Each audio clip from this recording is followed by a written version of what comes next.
कृष्ण। आज बलदेव प्रभु के संबंध में हम लोग श्रवण करेंगे। नमस्ते तु हलग्राम, नमस्ते मुसलायुधा, नमस्ते रेवती कांता, नमस्ते भक्तवत्सला, नमस्ते बलिनाम श्रेष्ठ, नमस्ते धरणीधरा, प्रलंबारे नमस्ते तु त्राहि माम कृष्ण पूर्वजा। बलदेव प्रभु कौन है और इनका स्वरूप क्या है, शास्त्र में बहुत ही सुंदर वर्णन किया है। हमारे शिला जीव गोस्वामी पाद, शिला रूप गोस्वामी पाद भी लघु भागवतामृत में जहाँ 24 अवतारों के बारे में वर्णन किया, उन 24 अवतारों में बलराम जी के बारे में भी बहुत सुंदर उन्होंने बताया। शिला रूप गोस्वामी पाद जी कहते हैं कि वैवस्वत मनमंत्र के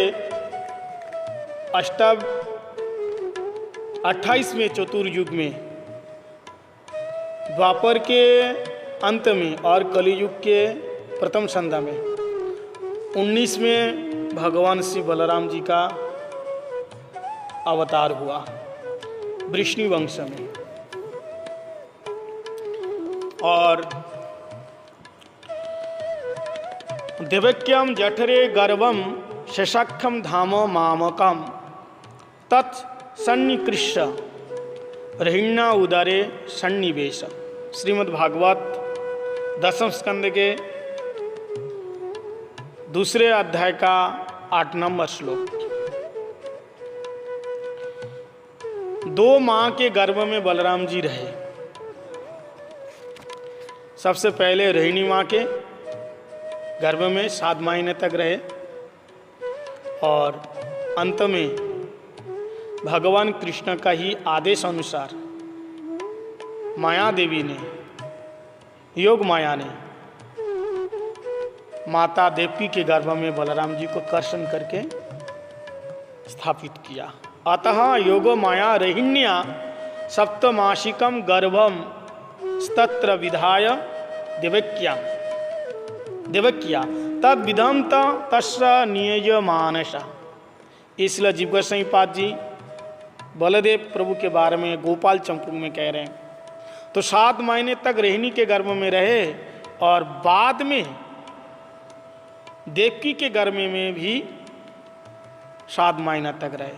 कुल मिलाकर के बलराम जी 14 महीना तक माँ के गर्भ में रहे और भगवान कृष्ण से केवल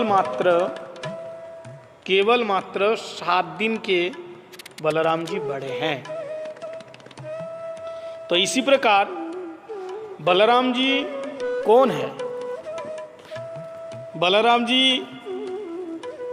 भगवान श्री कृष्ण के ही चतुर्व्यूह में द्वितीय व्यूह है। चतुर्व्यूह वासुदेव, संकर्षण, प्रद्युम्न और अनिरुद्ध। इनमें से द्वितीय व्यूह संकर्षण, इनका ही कायव्यूह है बलराम जी। इनके शरीर के अंगकांति बताया कि अंगकांति नव कपूर की तरह और नील वसन धारण करते हैं। कहता परब्रह्म में जो मूल संकर्षण है, परब्रह्म में जो मूल संकर्षण,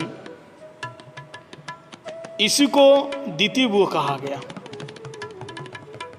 तो जो मूल संकर्षण है, ये मूल संकर्षण और पृथ्वी धारण करने वाले अनंत देव दोनों ही सम्मिलित होकर के बलराम जी के रूप में प्रकट हुए हैं।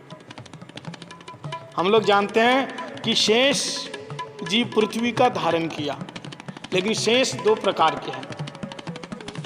जो अनंत देव के बारे में हम लोग सुनते हैं कि पृथ्वी का धारण करते हैं, लेकिन ये अनंत देव जो शेष है, ये 2 प्रकार के हैं। एक महीधारी और एक विष्णु सज्जारूप शेष। महीधारी मतलब पृथ्वी धारण करने वाले शेष और एक विष्णु भगवान के जो सज्जा है, भगवान जहाँ सज्जा में विराजमान होते हैं, एक उसी रूप में विराजमान है।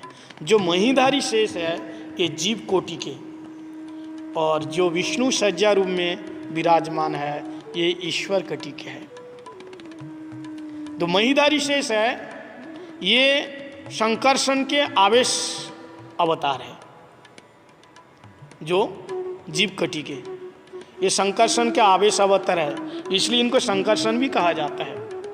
और जो सज्जा रूप में विराजमान है ये अपने आप को भगवान के दास रूप में अभिमान करते हैं, भगवान के सखा के रूप में अभिमान करते हैं। तो भगवान कृष्ण की जो विलास मूर्ति है बलदेव है, जिसको मूल संकर्षण कहा गया है, वैकुंठ में उन्हीं को महासंकर्षण कहा गया है। जो महासंकर्षण की चित शक्ति परब्रह्मस्थ यानी वैकुंठ में समस्त प्रकार के जो शुद्ध सत्य है इन्हीं से ही प्रकाश हुआ है। वहाँ किसी प्रकार माया का प्रवेश नहीं है, माया का लेस मात्र भी गंध नहीं है। तो जो परब्रह्म वैकुंठ है उसके नीचे, उसके बाहर ज्योतिर्मय धाम है, जिसको कहते हैं ब्रह्मलोक। और ब्रह्मलोक के बाहर चिन्मय जल विशिष्ट कारण समुद्र है, जहाँ कारणवशाई विष्णु विराजमान है। तो इसी प्रकार कारण समुद्र में जो विराजमान है मूल संकर्षण का अंश रूप, जो आदि पुरुष महाविष्णु के रूप में, ये महाविष्णु जब माया के प्रति ईक्षण करते हैं, देखते हैं, तो उसी समय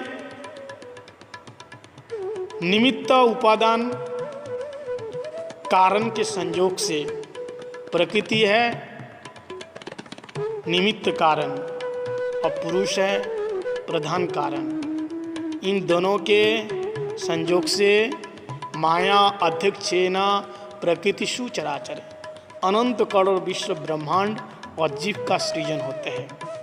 इसी प्रकार से बलराम जी से ये तीन प्रकार के पुरुष, कारणवशाय विष्णु, गर्भोदशाय विष्णु और परद्वशाय कारणवशाय विष्णु और क्षीरोदशाय विष्णु, ये तीन पुरुष।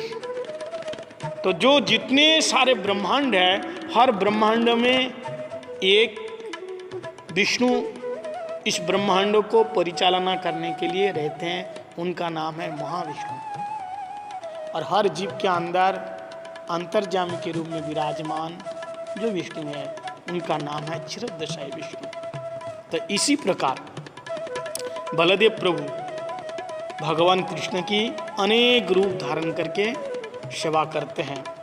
वैसे तो 10 स्वरूप धारण करके उनकी सेवा करते हैं। गुरुदेव बोलते हैं कि छत्र, पादुका, सज्जा, उपादान, वसन, आवास, यज्ञसूत्र, सिंहासन इत्यादि अनेक प्रकार के रूप में सेवा करते हैं। तो जो कृष्ण लोक में बलराम जी है वही नित्यानंद प्रभु है, बलराम जी है वही नित्यानंद प्रभु है, इसमें कोई संदेह नहीं है।